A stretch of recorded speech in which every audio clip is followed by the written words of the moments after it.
السلام علیکم ورحمۃ اللہ تعالی وبرکاتہ۔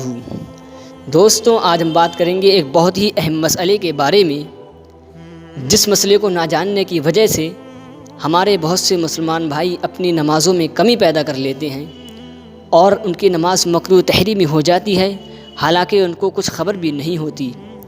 آخرکار وہ کون سا مسئلہ ہے کہ جس کو نہ جاننے کی وجہ سے مسلمان بھائیوں کی نماز مکروہ تحریمی ہو جاتی ہے؟ تو ہم اس مسئلے کو ذکر کرتے ہیں۔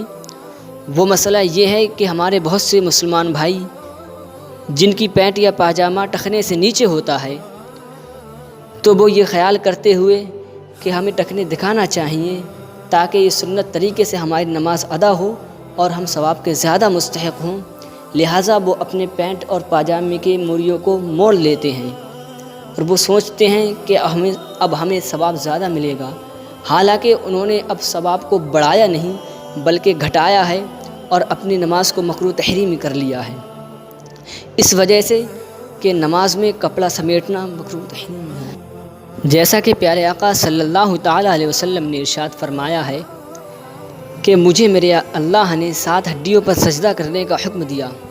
وہ 7 ہڈی کون کون سی ہیں؟ ایک پیشانی، دونوں ہاتھ، دونوں گھٹنے اور دونوں پنجے۔ اور پیارے آقا نے آگے یہ ارشاد فرمایا، اور مجھے یہ حکم دیا گیا کہ میں کپڑے کو نہ سمیٹوں اور بالوں سے نہ کھیلوں۔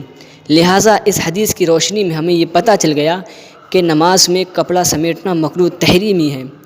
تو جو ہمارے بھائی نماز میں کپڑا سمیٹتے ہیں، اپنے ٹخنوں کو دکھانے کے لیے کپڑے کو فولڈ کر لیتے ہیں، موریوں کو موڑ لیتے ہیں، یہ خیال کر کے کہ ہمیں اب ثواب زیادہ ملے گا، تو انہیں چاہیے کہ وہ اس سے پرہیز کریں اور اپنی نماز کو درست طریقے سے ادا کریں۔ السلام علیکم۔